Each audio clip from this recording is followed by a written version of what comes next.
नमस्कार. प्रार्थना किचनमध्ये पुन्हा एकदा तुमच्या सर्वांचं मनापासून स्वागत आहे. तर आज आपण घरीच अवेलेबल असलेल्या भाज्यांपासून छान असे कुरकुरीत आणि टेस्टी कटलेट तयार करणार आहोत. चला तर मग जास्त वेळ न घालवता आपण आपल्या रेसिपीला सुरुवात करूया. मी इथे एका फ्राईंग पॅनमध्ये 1 चमचा तेल घेतलेले आहे. त्यामध्ये मी घातलेले आहे अर्धा चमचा जिरे आणि अर्धा चमचा आलं लसूणची पेस्ट. आता ही पेस्ट आपल्याला इथे छान अशी तेलामध्ये फ्राय करून घ्यायची आहे.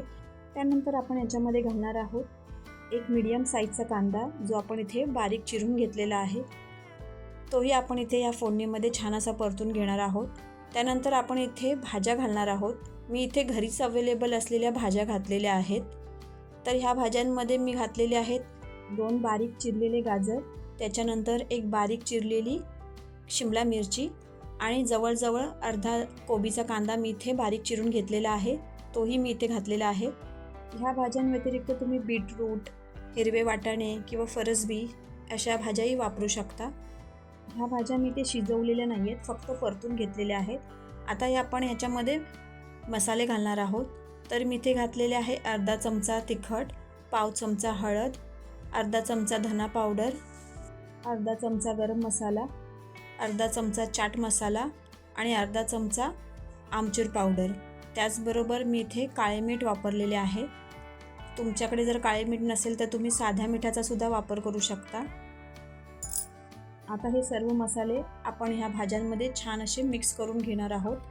हे बघा, अशा प्रकारे आपल्या इथे भाज्या छान मसाल्यांमध्ये मिक्स झालेल्या आहेत.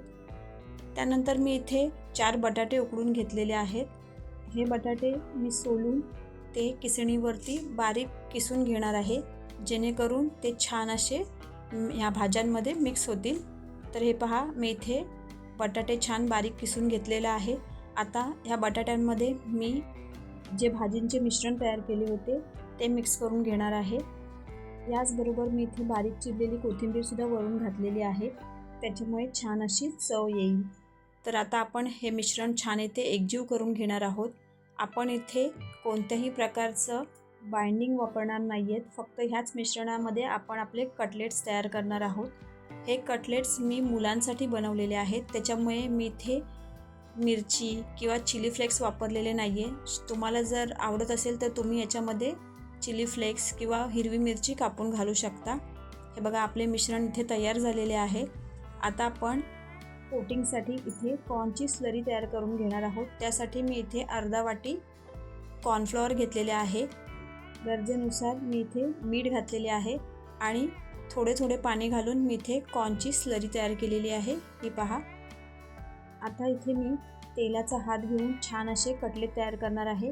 कटलेट तयार करण्यासाठी मी इथे हार्ट शेपच्या साच्याचा वापर केलेला आहे. तुम्हाला जर पाहिजे असेल तर तुम्ही गोल आकाराचे सुद्धा करू शकता, पण छान असे दिसण्यासाठी आणि मुलांना आकर्षित करण्यासाठी मी इथे हार्ट शेपचा वापर केलेला आहे.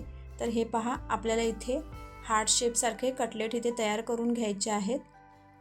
उरलेल्या सर्व मिश्रणाचे मी इथे कटलेट्स तयार करून घेतलेले आहेत. हे बघा, अशा प्रकारे. त्यानंतर मी इथे फ्रेश ब्रेड क्रम्स घेतलेले आहेत.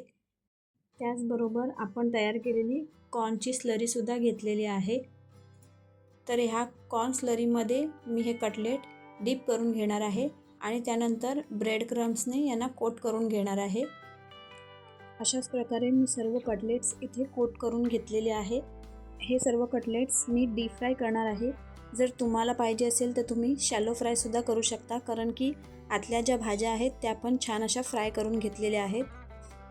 तळणीसाठी मी इथे कढईमध्ये हे कटलेट्स एक एक करून घातलेले आहेत. मीडियम फ्लेमवरती तेल गरम झाल्यानंतरच तुम्हाला एक एक कटलेट इथे सोडायचे आहे. छान खमंग असे आलटून पालटून तुम्हाला ह्या कटलेट्सना गोल्डन ब्राऊन होईपर्यंत तळून घ्यायचे आहेत. आणि हे पहा, आपले कटलेट्स इथे तयार झालेले आहेत. स्पेशली जर लहान मुलं असतील तर त्यांना ते खूपच आवडतील. अशा प्रकारचे कटलेट्स तुम्ही नक्की करून पहा. तुम्हाला ही कटलेट्सची रेसिपी कशी वाटली हे मला कमेंट बॉक्समध्ये नक्की कळवा. व्हिडिओ आवडल्यास माझ्या चॅनलला लाईक, शेअर आणि सबस्क्राईब नक्की करा, जेणेकरून असेच नवनवीन व्हिडिओ मला तुमच्यापर्यंत पोहोचवता येतील. धन्यवाद.